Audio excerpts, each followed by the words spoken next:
Shalom, buenos días, buenas tardes, buenas noches, dependiendo de la hora y del lugar del mundo eh, en el que veas esta enseñanza. Un saludo para todas las personas que visitan nuestro canal en toda esta Hispanoamérica, desde México hasta la Patagonia, incluida España. Muchísimas gracias a todos por visitar este canal, por compartir estas clases. Gracias por suscribirse a nuestro canal, por darle me gusta. Recuerden que a lo largo de estas clases les va a aparecer un código QR, les va a aparecer el número de teléfono de nuestra congregación, también el website. Por medio de ese código QR, ese número de teléfono, usted puede registrarse en nuestro canal de WhatsApp para que los días martes, 7 de la noche, horario de Miami, usted pueda participar en un Zoom privado que hacemos para responder preguntas sobre estas clases. Hemos venido tratando los días miércoles un título general: ¿Es tu Biblia la palabra de Dios? Y ahí hemos hablado de diferentes temas. Hemos hablado de cómo surgió la Trinidad, de los concilios cristianos católicos. Hemos hablado también de cómo el calendario ha sido cambiado, manipulado, de cómo se pasó del Shabbat al domingo. Hemos estado hablando también en la clase pasada de Yeshua versus Jesús, de quién eres discípulo. Espero que puedan ver todas estas clases. Y hoy, dentro de todo este contexto de los temas que la escritura tiene, vamos a hablar de un personaje del cual se han hecho muchos mitos, muchas leyendas urbanas, y como lo hemos venido intentando tratar en este canal, estamos poniéndonos unos lentes hebreos versus los lentes cristianos que traen las traducciones bíblicas. Y ese personaje es Hasatán, conocido en hebreo como Hasatán, y conocido en el mundo cristiano, tanto católico como evangélico, como el diablo. Entonces vamos a hacer un estudio comparativo, y para eso vamos a tener varias citas bíblicas, varios libros, incluso libros que no aparecen en el canon bíblico. Vamos a estar analizando, tocando el libro de Job. Vamos a estar hablando de un concepto hebreo muy importante que del mundo cristiano se desconoce, que es el Yeser Hará y el Yeser Hatov, es decir, la inclinación al mal y la inclinación al bien. Vamos a estar hablando de un libro que es muy atractivo, el libro de Enoch. Vamos a estar hablando de cómo se ha surgido un tema que es una guerra en el cielo, por medio del cual el diablo arrastró con la tercera parte de los ángeles, y eso nos da pie para otra clase que va a ser de angeología, que vamos a estar viendo después. Vamos a estar hablando de algo que marcó el mundo occidental, la huella de Dante, ¿no? Más adelante se van a dar cuenta qué es eso de Dante, qué es la huella de Dante. Vamos a ver cómo surge todo este concepto de el diablo y del infierno como tal. Entonces lo primero que tenemos para decir es que Hasatán, en el libro de Job o de Job, no es presentado como ese monstruo medieval del imaginario popular que tiene cachos, cola y un tridente, sino que en el libro de Job, Hasatán es una figura funcional dentro de un consejo celestial. ¿Qué significa un consejo celestial? Pues cuando usted lee el libro de Job, que yo le recomiendo que lea todos estos textos que nosotros en estas clases dejamos en la presentación. Como siempre les digo, no me crean a mí ni a ningún maestro, investiguen, profundicen, escudriñen. En ese libro de Job vamos a encontrar cómo hace su aparición un personaje que en hebreo se conoce como Hasatán. Entonces, ¿cuáles son los temas que vamos a desarrollar durante esta clase? Job, libro de Job, capítulo 1 y capítulo 2, donde aparece Hasatán, ¿ok? Vamos a ver cuál es su origen, cuál es su función, cuáles son los límites que tiene de acuerdo al Tanakh. Recuerden ustedes que Tanakh es un acrónimo de Torah, Nevi'im y Ketuvim, lo que conocemos como Antiguo Testamento. Vamos a estar viendo también el Yeser Hará o la inclinación al mal, un concepto muy estudiado en el judaísmo. Vamos a ver algunas lecturas de Enoch, sobre todo sobre un tema que es muy apasionante, que es los vigilantes. No sé cuántos han visto la película de Noé que sacó Hollywood. La película de Noé, más que estar basada en la escritura, está basada en el libro de Enoch y en este concepto de los vigilantes, ¿no? Y hay una diferencia muy grande entre este concepto de los vigilantes que nos presenta el libro de Enoch y lo que la normativa hebrea, la halajá hebrea en el canon bíblico ha expresado. Vamos a ver cómo se ha construido desde una visión cristiana el concepto del diablo y esa guerra de que nos habla en el cristianismo entre el diablo y el creador. Vamos a ver la imagen del infierno y el papel que ocupa Dante en toda esta imaginación occidental, que es lo que hasta nuestros días nos habla de un infierno, de demonios y del diablo. Vamos a ver al final una tabla comparativa para que podamos tener la visión hebrea, la visión cristiana, y vamos a llegar a unas conclusiones prácticas de este estudio. Así que si a usted le interesan todos estos temas, aclarar si realmente lo que su Biblia dice la convierte en la palabra de Dios o no, pues bienvenido a esta clase. Entonces empecemos por tratar de explicar qué significa Hasatán desde el concepto hebreo. Como ustedes saben, las palabras hebreas tienen un shores, una raíz, y pues Hasatán tiene una raíz que inmediatamente cuando yo la analizo, lo que me comunica, lo que me explica, lo que me enseña es que esa raíz de la palabra Hasatán me da una idea de opositor, de oponerse, de acusar, de actuar como adversario. Entonces, Hasatán, realmente a una traducción al español sería el que se opone o el que acusa o el adversario. Esa sería la mejor traducción, ¿no? En Job, en el libro de Job 1.6 y en Job capítulo 2 verso 1 aparece en hebreo como Ha-Satán, es decir, el acusador o el adversario. Y es muy importante que usted entienda que ese uso de ese artículo ha, que es una hei con una vocal a debajo, ha, sugiere que el texto lo que me va a decir es la función que ese personaje desempeña. Es decir, que no necesariamente Ha-Satán es un nombre propio, sino que Ha-Satán, lo que implica ese artículo, el uso de ese artículo, es que me va a hablar de la función. Así como cuando decimos Ha-Mashiach. Ha-Mashiach no es un nombre, Ha-Mashiach es un título para decir el Mesías de Mesías. ¿Por qué? Israel ha tenido muchos intentos de Mesías, es otra clase que vamos a estar viendo cuando nos adentremos en las profundidades del judaísmo. Pero cuando decimos Ha-Mashiach estamos hablando de la función de un hombre que creemos nosotros, es Yeshua, y esa función de Ha-Mashiach es ser el vehículo redentor que el Creador usa, ¿ok? El Goel. Entonces cuando decimos Ha-Mashiach, estamos hablando de el Mesías. Cuando decimos Ha-Satán, estamos hablando de el acusador o el adversario. Pero también en la Torá, en el libro de Bamidbar, Números, capítulo 22, verso 22 y capítulo 22, verso 32, vemos que aparece el Malach del Creador, el Malach del Eterno, que se opone como Satán, dice la escritura en hebreo, contra Bilam. Si ustedes recuerdan quién era Bilam, si no, investiguenlo. Bilam es un hombre que tenía ciertos atributos, ciertas capacidades, que no las usaba para lo bueno, que iba con una burrita, y en todo este contexto hay un malaj, un ángel del Eterno, que se opone a Bilam. Entonces, como el trabajo de ese malaj es oponerse, entonces en hebreo dice Satán. ¿Qué aprendemos de esto? Que el concepto de Satán o Ha-Satán no es un nombre, es una función, la función de hacer oposición. De ahí entendemos cuando Yeshua le dice a Kefa, apártate de mí, las traducciones dicen Satanás, apártate de mí, Satán, lo que le está diciendo Yeshua como maestro a su discípulo Kefa, conocido como Pedro, es que no le dé un mal consejo, que le permita cumplir el plan profético por el cual él estuvo sirviendo.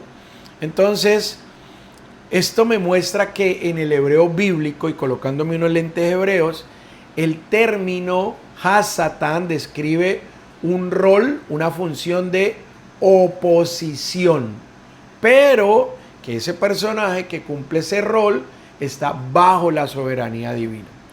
Entonces ahí en la presentación ustedes pueden ver las citas claves: Job 1.6, Job 1.2, Bamidbar, Números 22.22 y 22.32.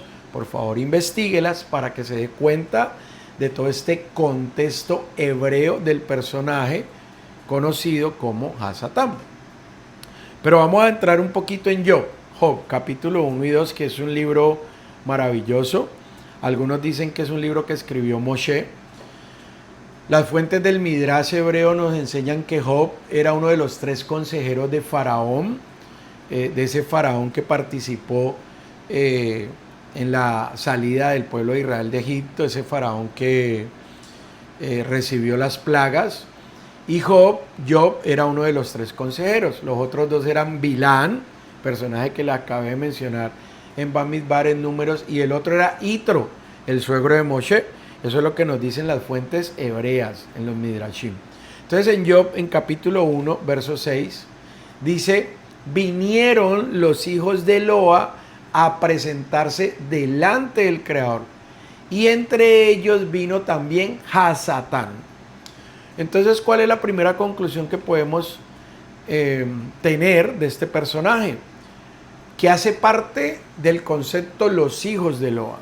Los hijos de Eloa me está hablando de los ángeles, ¿okay? Que en hebreo son malachim, enviados del Eterno, que los usa para diferentes funciones. Entonces, de esos hijos de Eloa, Hasatán hace parte. Y el libro de Job, capítulo 1, verso 6, me dice que vinieron los hijos de Eloa, es decir, los ángeles, y se presentaron delante del Creador. Es decir, que Hasatán era uno de estos ángeles, como usted puede ver en la imagen que tiene esta diapositiva, que hemos tratado de recrearla con inteligencia artificial para que por medio de la programación neurolingüística usted pueda entender mejor estos conceptos. Entonces, son ángeles que tienen que presentarse delante del Creador, y ese es el contexto de lo que me dice Job, capítulo 1, verso 6. Pero en Job, capítulo 1, verso 9 al 11, me dice que Hasatán muestra una acusación, ¿no? Y cuestiona si la piedad, la bondad, el comportamiento de Job es genuina o es un comportamiento interesado. Y en Job, capítulo 1.12 y en Job 2.6, esos 2 pasajes me aclaran que él no actúa por sí mismo, que él es un personaje que está sujeto, está limitado al permiso divino, como toda la creación, ¿okay? Entonces aquí empezamos a ver las grandes diferencias que hay entre los conceptos hebreos del personaje Hasatán y el concepto cristiano del personaje llamado diablo. Hasatán no dirige el mundo infernal desde una perspectiva hebrea. Opera como una figura, un personaje que tiene una misión específica. ¿Cuál? La de probar, la de examinar, la de acusar. Entonces, el drama de Job no está basado en 2 dioses, el Eterno y el Dios Diablo, sino que el drama de Job lo que me muestra es la soberanía del Creador sobre toda su creación. Y lo que vemos es un sufrimiento que viene a Job. En algún momento hablaremos del libro de Job en profundidad, por qué vino esto sobre este hombre. Pero lo que quiero que entendamos basado en estos pasajes de Job es que Hasatán es un personaje, un ángel, hace parte de los hijos de Eloa, de los malachim, y es un personaje, un ángel que tiene que sujetarse al Creador, que no decide por sí mismo, que no toma la iniciativa, que dentro del concepto de lo que significa la palabra malach o malachim en plural, pues tiene que sujetarse al rol específico que el Creador le ha dado. Espero que esto le vaya aclarando a usted muchas dudas. Pero vamos a mirar el origen y la función de Hasatán en el marco hebreo, porque tiene un rol funcional. Ese rol funcional es que acusa, que examina. Quiero que quede muy claro que desde unos lentes hebreos, Hasatán no es Dios, ni es rey, ¿ok? Ni domina el reino del infierno. Muchas personas a esto les cuesta creerlo porque dicen que Dios hizo todo lo bueno y el diablo hizo todo lo malo. Esos son conceptos cristianos. Desde los conceptos hebreos, desde unos lentes hebreos, el Creador hizo todo, lo bueno y lo no tan bueno. Por eso fue que nos dio algo que se llama Bejirá. ¿Qué es Bejirá? Libre albedrío, la capacidad de decidir.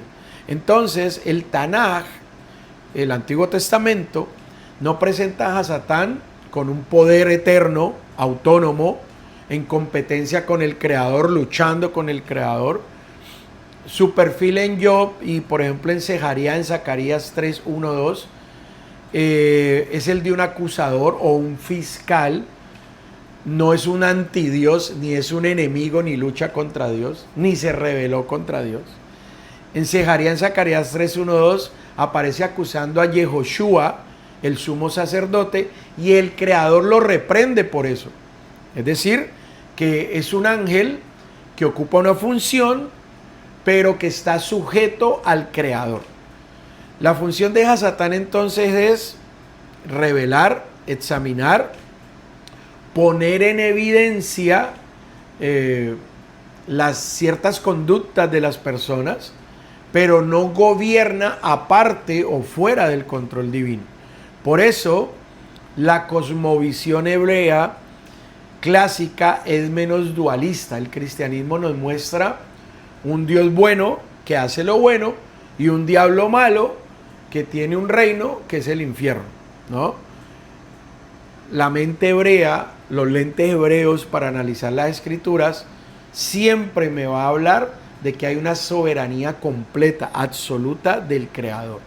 Entonces, desde una mente hebrea, la culpa del pecado no es del diablo, porque desde el cristianismo entendemos que cuando peco es porque el diablo interfiere, porque el diablo se me mete. Entonces, desde una mente hebrea, desde lentes hebreos, la culpa del pecado no es del diablo. Pecar es la decisión libre, es la bejirá, el libre albedrío. Pecar es la decisión libre que cada ser humano toma. Entonces, estamos ante diferentes situaciones y lo que hacemos a lo largo del día, a lo largo de nuestra vida, desde que despertamos hasta que dormimos, desde que nacemos hasta que morimos, es decidir. Y decidimos bien o decidimos no también. Cada uno toma sus propias decisiones. ¿Basado en qué? En su entorno, en la formación de los padres, en su crianza, en su conciencia. Porque muchos aquí me dirán, no, pero es que si yo no tengo una educación hebrea, ¿cómo yo puedo decidir correctamente? Y ese argumento se desvirtúa completamente en la vida de Abraham. Si ustedes leen, estudian un poquito a Abraham, Abraham nació en un hogar idólatra. Su padre era idólatra. Nació en una tierra de idolatría.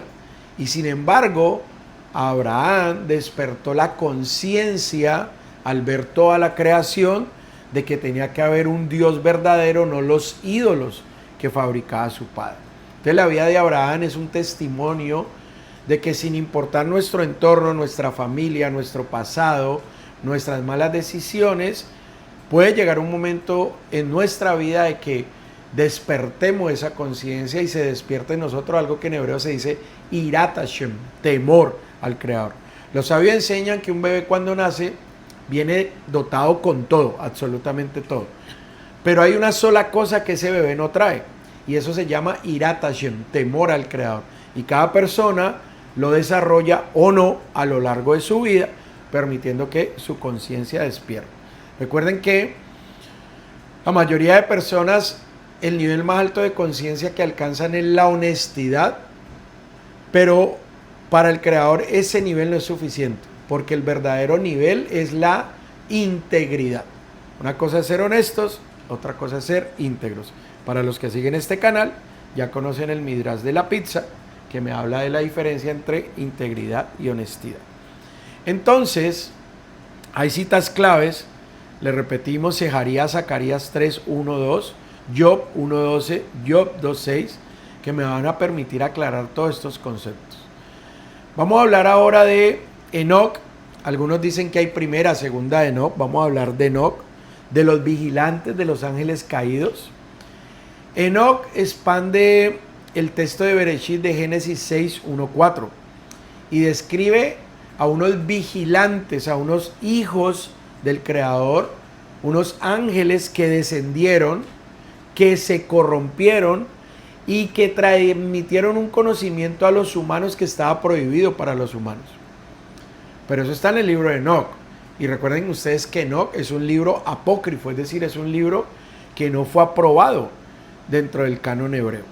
Podemos discutir si tienen razón o no, pero basémonos en lo que a lo largo de todos estos siglos y milenios ha hecho parte de la escritura, de lo que conocemos como Tanakh o Antiguo Testamento. Entonces en el libro de Enoc vamos a ver figuras como Shen Yasá, como Azazel, que aparecen asociados a una rebelión, a una violencia que provocaron corrupción en la tierra. Y y la película de Hollywood de Noé está basado en todo esto. Entonces todo este material de Enoc fue muy importante en el judaísmo del Segundo Templo. Ayudó a formar un lenguaje más desarrollado sobre un concepto que son los ángeles caídos. Sin embargo, cuando usted investiga, la tradición rabínica posterior no toma a Enoc como una base normativa de interpretación.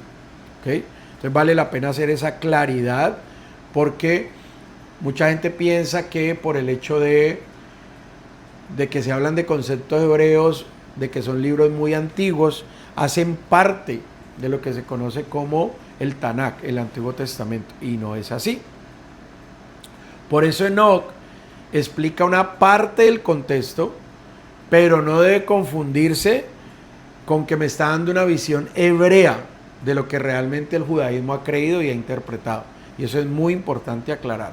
Entonces usted puede investigar Bereshit capítulo 6, 1 al 4, Enoc 6, 16, incluso Yehudá, Judas 6, 14, 15, para que pueda tener más claridad sobre estos conceptos. Recuerde que le estamos dando diferentes citas, diferentes textos, porque estamos haciendo todo el arquetipo, estamos construyendo toda la figura de Hasatán con unos lentes hebreos, para después pasar a mirar el contexto de la figura cristiana católica y cristiana evangélica llamada diablo. Entonces, Enoc, no podemos decir de Enoc que es igual a la doctrina hebrea normativa, es decir, un canon hebreo que autorizó los libros que encontramos en el Tanakh, lo que conocemos como Antiguo Testamento. No tiene nada que ver esa normativa con el Nuevo Testamento, pero Enoc no hace parte de ese canon. Entonces es un texto muy antiguo, muy influyente, pero no significa que hace parte de la definición como tal de la teología judía. Entonces el judaísmo rabínico construyó su norma sobre la Torá, sobre los Neviín, que son los profetas, y sobre los Ketubín, que son los escritos. Entonces toda la tradición interpretativa de la escritura tiene su norma más alta en la Torá. ¿Qué significa eso? A la hora que nos enfrentamos a un texto, que intentamos vencer las 4 barreras de interpretación, que queremos tener acceso a los 4 niveles de interpretación, eso lo que implica es que hay unas normas de sujeción interpretativa, y todo lo que contradiga la Torá, es la Torá la que tiene la razón. ¿Qué es la Torá? El Pentateuco, los 5 primeros libros: Bereshit, Shemot, Vaikra, Bamidbar y Devarim, o Génesis, Éxodo, Levítico, Número y Deuteronomio. Entonces, ¿cuál es la norma? La norma es que si los profetas dicen algo que contradiga la Torá tiene razón. Si los escritos como los Salmos, los Proverbios, Reyes, contradicen la Torá tiene razón. Y si el Nuevo Testamento dice algo que contradiga el Antiguo Testamento, es el Antiguo Testamento el que tiene la razón, siendo la primera fuente de interpretación la Torá. Toda esta estructura obviamente es de acuerdo al pensamiento judío, a tener una mente hebrea de las escrituras. Entonces, este tema de los ángeles caídos existe dentro del pensamiento judío, pero no como el eje principal de la explicación del mal. ¿Ok? Porque vuelvo y le repito, la explicación del mal dentro del mundo cristiano, tanto católico como evangélico, se le atribuye a Hasatán, al diablo, porque Hasatán lo tradujeron como diablo. Entonces creemos que es el mismo. Lo mismo que pasó en la clase pasada cuando hablábamos de Yeshua y de Jesús. Desde el mundo cristiano se cree que es lo mismo hablar de Yeshua, de Jesús, y como lo explicamos en la clase anterior, que si usted no la ha visto, yo le invito a que la vea, son dos personajes completamente distintos. Así también, Hasatán es un personaje, un ángel, que viéndolo con lentes hebreos es completamente distinto al diablo que creó el contexto cristiano. Entonces, dentro de la explicación al mal que los conceptos hebreos me dan, aparece un concepto que es el Yetzer Hará. ¿Qué es el Yetzer Hará? La inclinación al mal.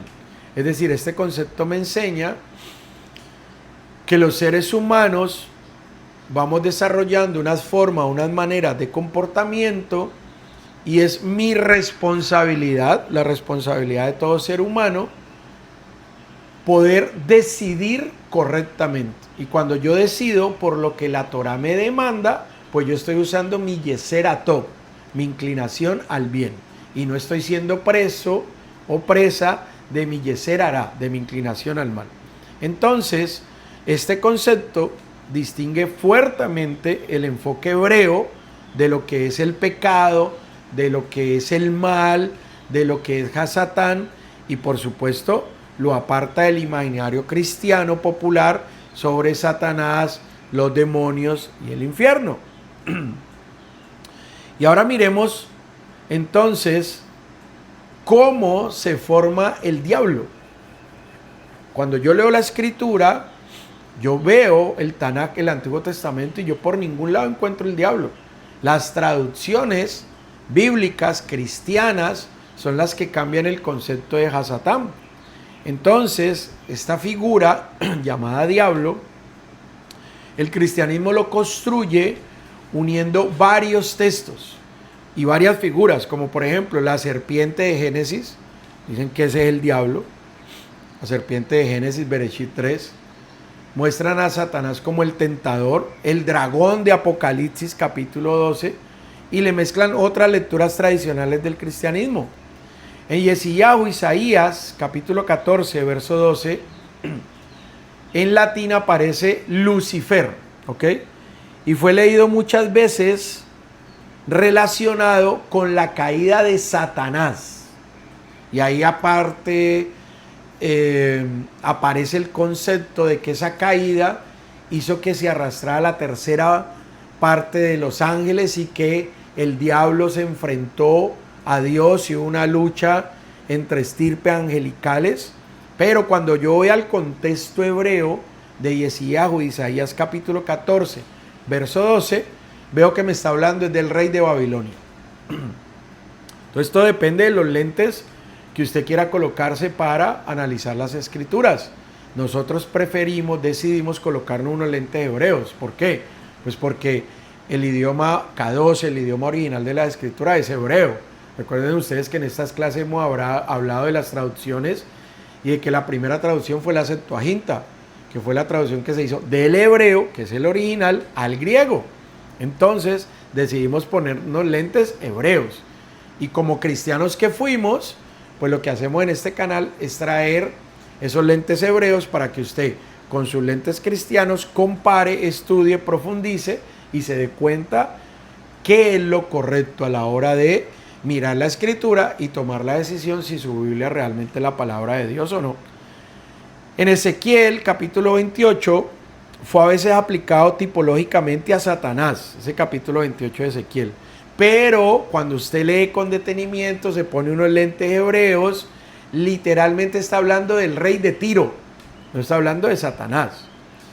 El Nuevo Testamento aporta el perfil de un personaje que es tentador, engañador, acusador y que es enemigo del reino de Elohim.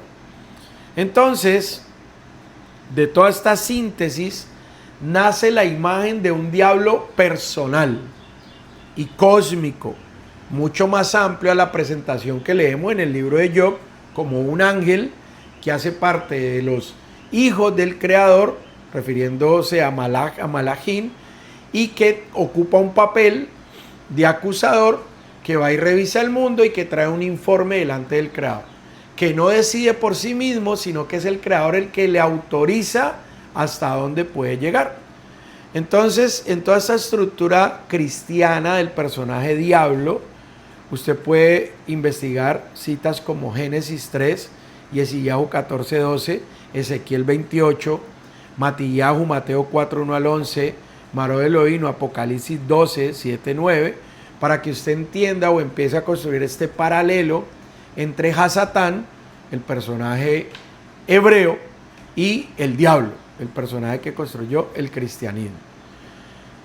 Pero hay que hablar aquí de un tema muy especial, y es una guerra que nos dicen que se dio en el cielo. Porque Hasatán se subordinó, pero el cristianismo no lo llama Hasatán, sino que dice el diablo se subordinó, armó una guerra, tomó decisiones propias. Y aquí es donde tenemos que ver la versión cristiana y la mirada hebrea sobre esta guerra en el cielo. Entonces, en la versión cristiana, de acuerdo a Apocalipsis 12, 7, 9, se presenta una batalla entre Mijael y el dragón. ¿Okay? Mijael y el dragón. Y este dragón se une al concepto de la serpiente antigua y da como resultado Satanás.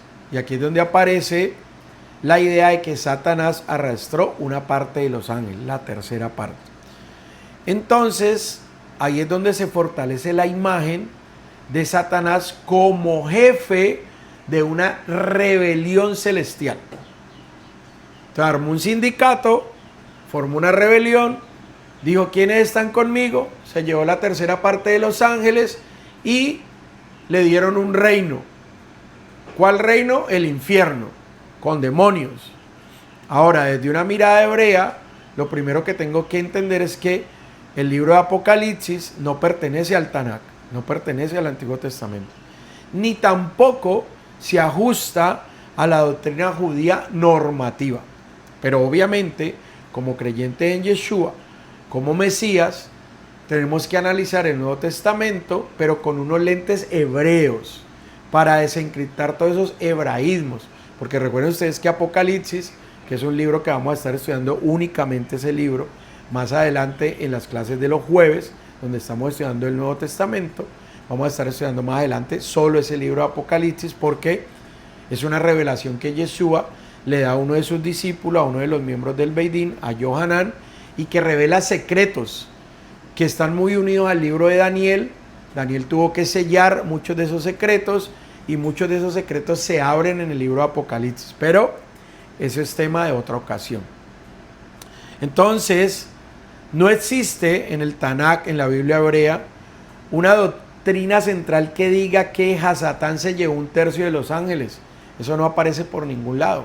Son conceptos modernos relacionados al Nuevo Testamento, pero el Nuevo Testamento tampoco dice que se llevó un tercio de los ángeles. Entonces hay que encontrar dónde aparecen estas versiones de esta guerra en los cielos, de esta batalla, de este enfrentamiento entre ángeles. Porque la perspectiva hebrea insiste más en que hay un gobierno divino total. Es decir, tenemos un Dios uno solo, sin segundo y sin tercero, que hizo lo bueno y lo no tan bueno. Él gobierna absolutamente todo. Porque si pensamos, si damos lugar a que hay un personaje independiente de la soberanía del Creador, estamos hablando de que ya hay mínimo dos dioses. O si usted cree en la Trinidad, pero cree que Hasatán gobierna el reino de las tinieblas o el infierno, entonces usted ya está hablando de cuatro dioses.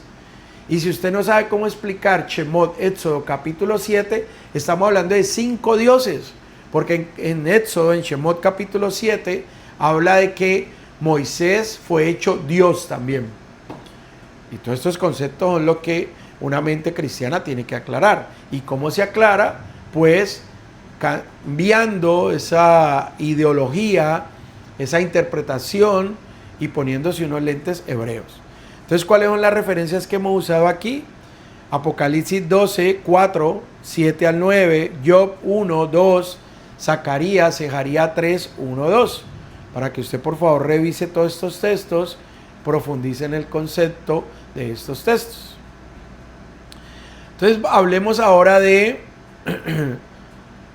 las consecuencias de los resultados que va teniendo toda esta mente cristiana. Aparece el infierno, pero también aparecen conceptos hebreos como el Sheol, el Geinón, y algo muy importante que la mayoría del mundo cristiano desconoce, que no estudia, es la huella de Dante.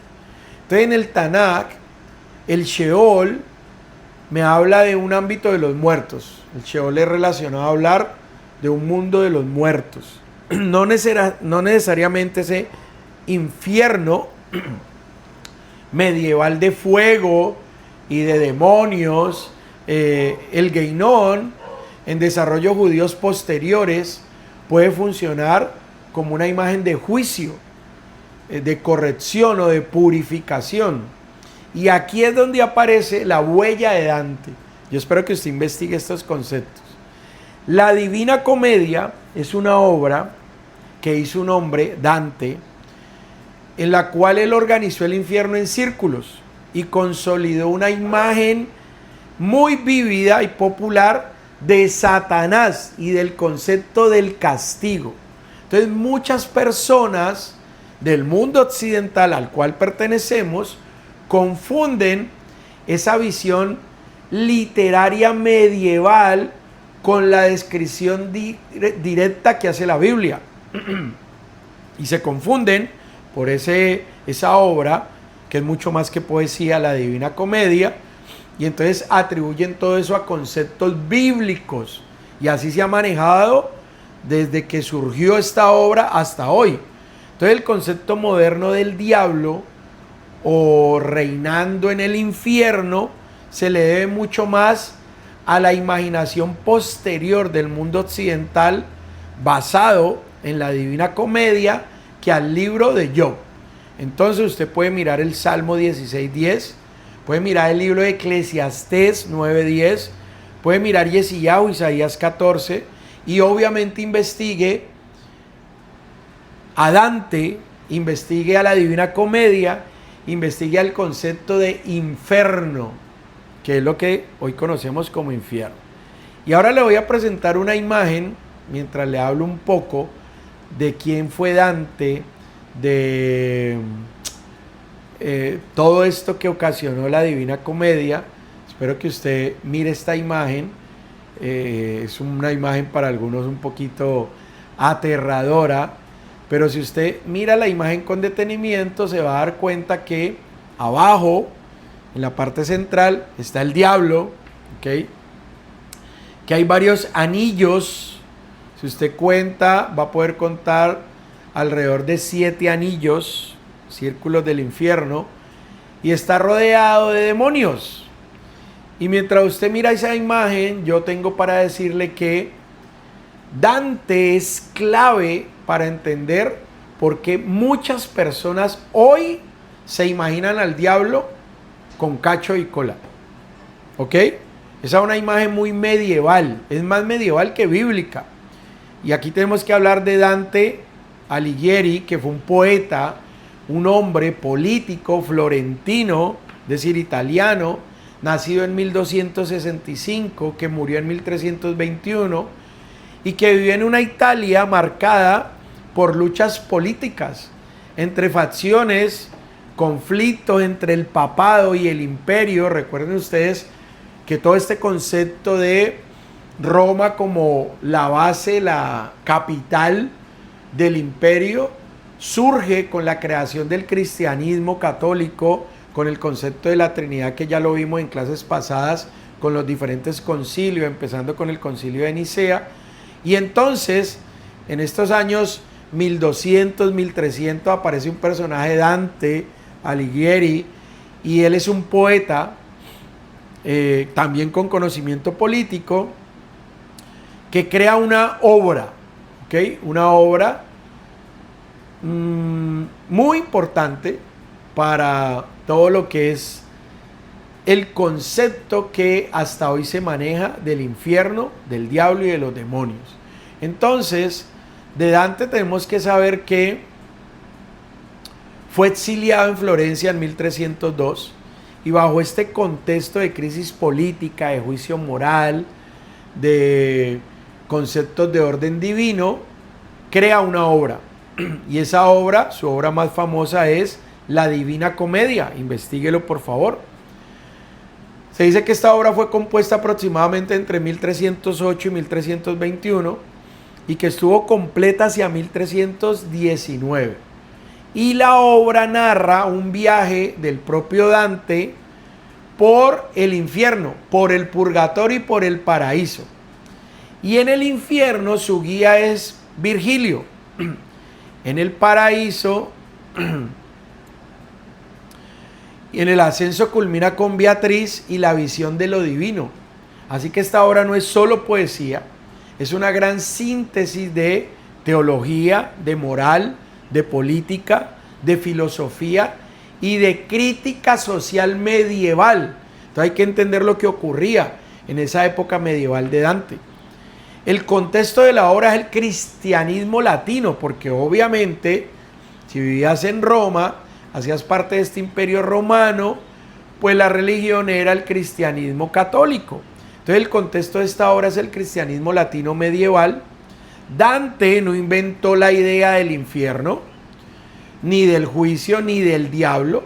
Lo que hizo fue tomar muchos elementos que ya eran existentes en este mundo cristiano medieval y los ordenó con su genio literario que tenía, le dio una forma tan poderosa que terminó fijándose en la imaginación de Occidente. Por eso muchas personas ven el infierno como Dante lo pintó y no entienden los conceptos escriturales. Entonces, ¿de qué hablaba el infierno? El infierno hablaba del juicio de las almas, del pecado, de la justicia divina y del orden moral del universo. Es decir, que Dante presenta el infierno como una estructura ordenada en ciclos. Por eso ustedes ven en la figura unos anillos, ciclos, donde cae el pecador de acuerdo al pecado que haya cometido. Y de acuerdo al pecado que haya cometido, pues también recibe un castigo. Y esto da origen a otro concepto que es el purgatorio, del cual incluso algunos papas han dicho que realmente no existe un purgatorio, pero eso es un tema que usted debe investigar. Entonces, la idea del infierno como un lugar arquitectónico con diferentes niveles, categorías y penas o castigos es lo que define Dante en su obra y es lo que da lugar a estos conceptos que quedan marcados en el imaginario posterior, donde incluso artistas como Botticelli hicieron mapas o ilustraciones basados en este modelo de Dante.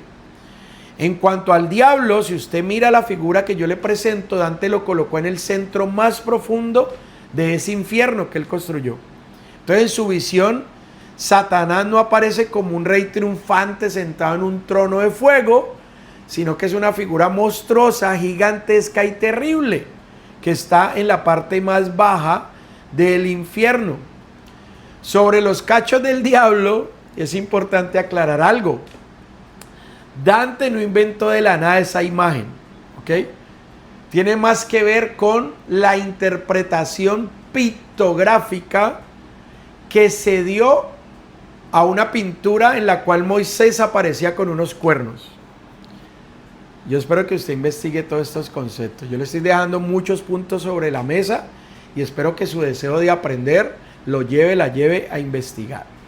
Entonces, toda esta iconografía, porque también hay iconolatría, esta iconografía medieval del diablo, se da por mezclar monstruos apocalípticos, demonios del arte cristiano, animales asociados a la fuerza, a la violencia, imágenes paganas,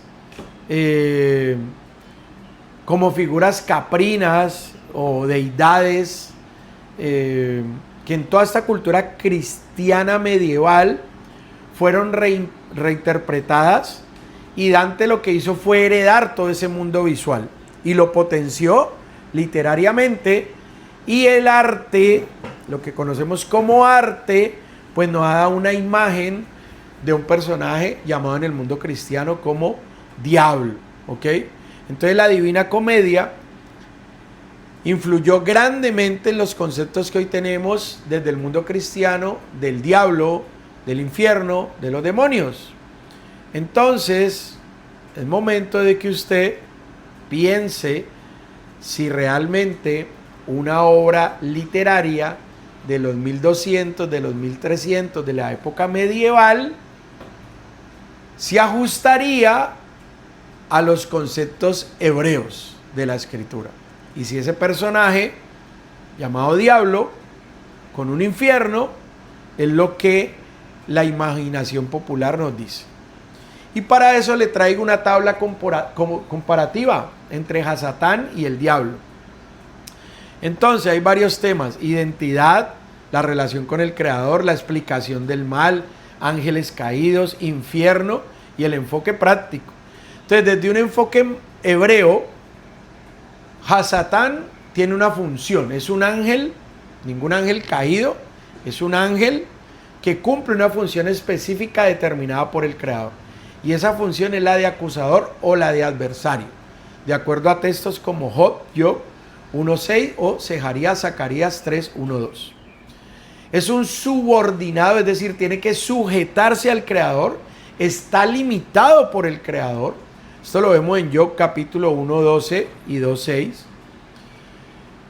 Y en cuanto a la explicación al mal, el judaísmo, los lentes hebreos que yo me pongo para analizar, me hablan del Yeser Hará, es decir, de la inclinación al mal y de la responsabilidad que cada ser humano tiene de tomar decisiones correctas.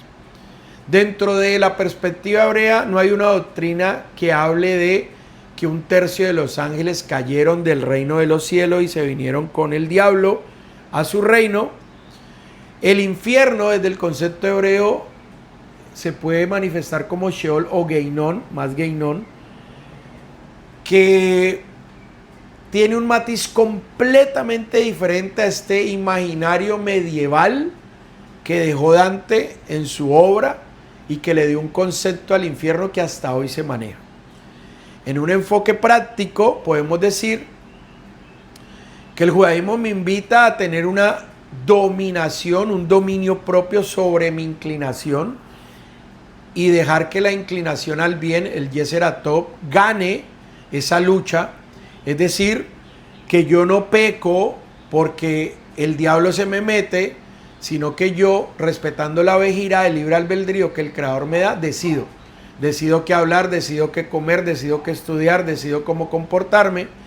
Mientras que frente a una interpretación cristiana, el diablo es un enemigo personal, cósmico, es un personaje que en su relación con el creador es un rebelde que está opuesto al creador completamente, que es rey en el reino de las tinieblas, y que es un tentador externo que hace guerra espiritual, y que muchas de las equivocaciones de los pecados de los seres humanos no es culpa de los seres humanos sino del diablo. Entonces hay un Dios que hace lo bueno y hay un personaje diablo que hace lo malo, y Dios está en los cielos y el diablo está en su reino del infierno en las profundidades, ¿no? Entonces, desde la interpretación cristiana se afirma de una rebelión angelical, de que hay ángeles caídos, y esto viene mucho por la influencia de textos como el libro de Enoch, que creen que es textos bíblicos, o que por tener matices judíos hay que tenerlo como base de la interpretación. El infierno, desde la interpretación cristiana, es el castigo final, pero frecuentemente esta interpretación es debido a la obra que hizo Dante, ¿ok? El enfoque práctico de la interpretación cristiana es que hay que resistir al diablo, que hay que discernir los engaños que él plantea y que hay que vivir en constante vigilancia espiritual, ¿no? Luego, cuando estudiemos el libro de Efesios los días jueves, vamos a estar entendiendo qué significa que nuestra lucha no es contra carne ni sangre y que existen huestes, principados, potestades, pero entendiendo todo esto desde un concepto hebreo, no desde un concepto cristiano de demonios terribles que viven en el infierno con su rey Satanás, ¿no? Porque Yeshua nos habló de estos conceptos. Y Yeshua hizo muchas veces personas libres de posesiones, de shedim, se dice en hebreo, lo que ha sido traducido como demonios. Yeshua incluso habló y dijo: ustedes son hijos de vuestro padre, y la traducción dice el diablo.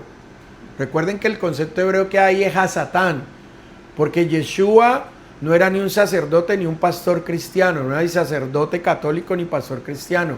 Yeshua fue un hombre judío rabino que hablaba conceptos de Torá, conceptos de Tanakh, que para la época que él estuvo y sus discípulos lo que se estudiaba es lo que conocemos hoy como Antiguo Testamento, y ya estaba la primera traducción que se conoce como Septuaginta. Entonces todas estas cosas tenemos que ponernos esos lentes hebreos para poder entender si Yeshua está hablando del personaje que hoy en esta modernidad conocemos como el diablo, de sus demonios y del infierno, o si Yeshua, como rabino que era, estaba hablando de conceptos hebreos. Y vamos a terminar este análisis mencionando algunas conclusiones y dejándole los textos que ustedes deben estudiar si quieren hacerlo. ¿Qué conclusiones podemos tener? Que Hasatán, de acuerdo al libro de Job, no es el diablo monárquico del infierno medieval que me presenta Dante. La visión hebrea explica el mal mediante el Yeser Hará, la inclinación al mal que todos tenemos, y es nuestra responsabilidad humana tener dominio propio sobre su inclinación al mal, sobre sus apetitos, sobre sus desórdenes, sobre sus excentricidades, sobre sus límites, sobre sus pasiones. Enoc, un libro como Enoc, ayuda a entender el contexto del segundo templo, pero no sustituye la norma interpretativa hebrea clásica. Entonces, la imagen cristiana del diablo nace de una síntesis de textos bíblicos, de lecturas posteriores y de desarrollos teológicos modernos. Dante fijó en el imaginario occidental una buena parte de la forma moderna de ver el infierno y de representar al diablo. Entonces hay una clave final en todo esto, que yo espero que usted la comprenda, la investigue. No todo lo que el mundo imagina sobre el diablo procede de los textos bíblicos. El personaje que el mundo cristiano, católico y evangélico construyó de una figura llamada diablo radica mucho en, increíblemente, una obra literaria dentro del concepto de la poesía que hizo un hombre entre los años 1200 y 1300 llamado Dante. Yo espero que todo esto a usted le sirva para profundizar, para investigar y sobre todo para decidir con qué lentes usted prefiere mirar las escrituras. Yo espero que sea con unos lentes hebreos. Le dejo los textos claves para estudiar todo este tema. Los puede ver en pantalla. Está el libro de Job, libro de Zacarías o Sejaría, el libro de Bamidbar, Números, Bereshit, Yesiyahu, Isaías, Ezequiel, Matillahu, el libro de Hilel, Lucas también, está Apocalipsis, Maror Elohim o Revelaciones, está el libro de Enoc y está Dante Alighieri y la Divina Comedia con su concepto del infierno. Entonces, ¿cuál es nuestra recomendación? Que usted lea cada pasaje, pero que lo lea con su contexto literario e histórico. Recuerde que cuando nos enfrentamos a temas, a textos bíblicos, escriturales, debemos de vencer 4 barreras de interpretación: histórica, lingüística, cultural y geográfica. Y muchas veces cometemos anacronismos, es decir, que situamos un personaje, situamos un lugar, situamos un acontecimiento fuera de su contexto de tiempo. Entonces la recomendación es que lea cada pasaje en su contexto literario e histórico, que no mezcle el Tanakh, lo que es el Antiguo Testamento, con la literatura de Enoch, con el Nuevo Testamento y mucho menos con una obra poética de la Edad Media, para que usted pueda tener claridad sobre todo esto. Espero que este material sirva. Si todo este material le parece bueno, dele me gusta, suscríbase a nuestro canal, comparta el link de esta clase con personas que quieren aprender estos conceptos hebreos de las Escrituras, con todo este mundo hispanoparlante como nosotros, hombres y mujeres, que hemos nacido algunos cristianos católicos. Por estudiar la Escritura hemos llegado al cristianismo evangélico y por la misericordia del Creador nos hemos podido acercar a la Torá, a los conceptos hebreos de las Escrituras. Creemos que hay un solo Dios verdadero, el Dios de Israel. Somos pro Israel. Sentimos que somos parte del pueblo de Israel, como ese olivo injertado que habla el libro de Romanos, de la carta a los de Italia, que también vamos a estar analizando los días jueves en todos estos libros que estamos analizando de lo que conocemos como Nuevo Testamento, Código Real. Creemos que Yeshua, hombre, no Dios, hombre, judío, se formó como rabino y cumplió proféticamente como Mashiach ben Yosef, y es nuestra esperanza que va a regresar como Mashiach ben David. Así que no le tenga miedo al diablo, al de cacho y cola. Ocúpese mejor de estudiar con lente de hebreo las Escrituras para que se dé cuenta que Hasatán es un ángel que cumple un rol específico como acusador, pero que se tiene que sujetar al Creador, al igual que cada uno de nosotros. Muchísimas gracias por acompañarnos en este estudio. Shalom y bendiciones para todos.